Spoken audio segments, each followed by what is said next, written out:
तो ये इसका मेन फायदा जो है वो मूवमेंट का है। तो इसके 3 पार्ट होते हैं, देख रहे हैं जिसके ऊपर स्क्रीन लगी है, इसे बोलते हैं विजन कार्ड। विजन कार्ड में क्या उसमें ज्यादा मैग्नीफाइड व्यू देता है। हमारे पास मॉडल है, this is the top notch model, जो सबसे बेस्ट जो मॉडल अभी तक अवेलेबल है। वो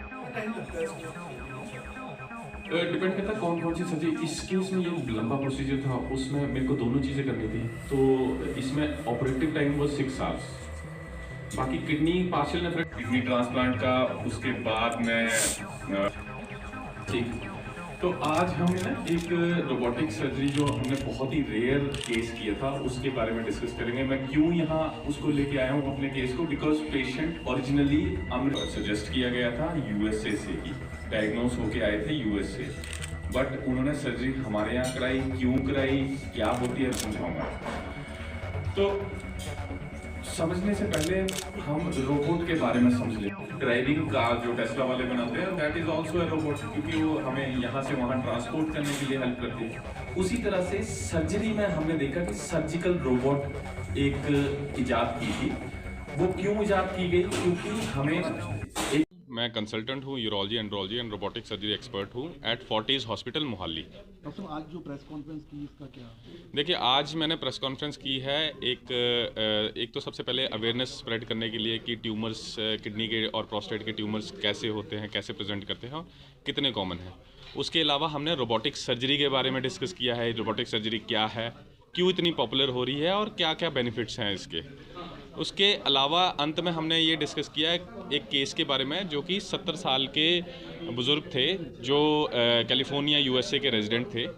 वो बेसिकली अमृतसर को बिलोंग करते थे, उसके बाद वो माइग्रेट कर गए थे। उनको अपनी रूटीन एवोल्यूशन में प्रोस्टेट का कैंसर और साथ में किडनी का ट्यूमर होने का पता लगा था। तो उनका हमने रोबोटिक सर्जरी द्वारा दोनों कैंसर्स को निकाल के एक सफल ऑपरेशन किया था, जो कि अब 2 महीने के ऊपर हो गए हैं और पेशेंट इज़ टोटली फाइन।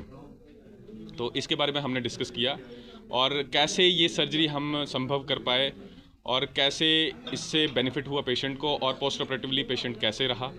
और उसके साथ साथ मैंने ये भी बताया कि ये किडनी और प्रोस्टेट के कैंसर साथ में होना बहुत रेयर है एंड दोनों को रोबोटिकली निकालना मुश्किल है, और ये चीज़ सिर्फ और सिर्फ 10 जगह पे इससे पहले हुई थी। ये जो लिटरेचर हमारे पास जो हमने सर्च किया है लिटरेचर, और हमें जो पता लगा है, तो इससे पहले 10 जगह पे ही ऐसा सर्जरी कर पाए थे, including Michigan USA, Mount Sinai USA and People's China में या फिर जापान में ऐसी सर्जरी हुई थी। फॉर्चुनेटली फोर्टिस हॉस्पिटल मोहाली में जो रोबोट हमारे पास मौजूद है, और उसके बाद एग्रेसिव हमारे पास आईसीयू केयर है एंड एनेस्थीसिया की टीम्स हैं हमारे पास and blood bank and all the supportive staff की मदद से हम ये कॉम्प्लेक्स सर्जरी को आसानी से कर पाए। सिम्टम्स क्या है प्रोस्टेट कैंसर? देखिए, सिम्टम्स प्रोस्टेट रिलेटेड जो बीमारी होती है, जैसे बिनाइन प्रोस्टेटिक हाइपरप्लेजिया, मतलब कि उम्र के साथ जो प्रोस्टेट बढ़ती है या फिर कैंसर में जो बढ़ती है, उसके सिम्टम्स होते हैं पेशाब रुक रुक के आना।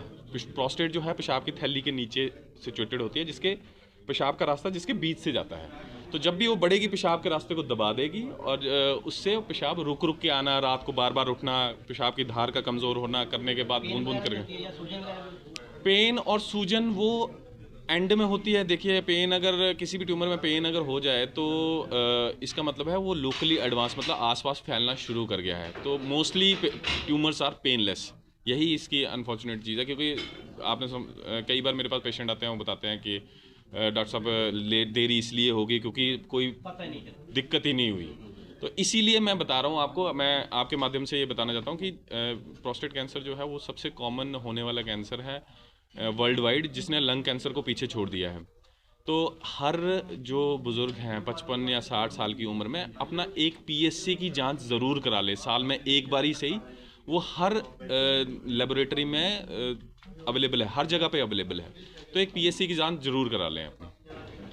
कितने साल बाद हो सकता है, कितने एज के बाद? Most common age of presentation of prostate cancer is 7th to 8th decade, मतलब 70s में, 80s में, बट 60s में भी पाया जाता है। आजकल तो हर कैंसर यंग एज में होना शुरू हो गया है because of environmental pollution and जो हमारी डाइटरी हैबिट्स चेंज हुई हैं। बट हाँ, अभी तक तो यही है कि 60s 7th and 8th decade 70s and 80s में ये मोस्ट कॉमनली पाया जाता है।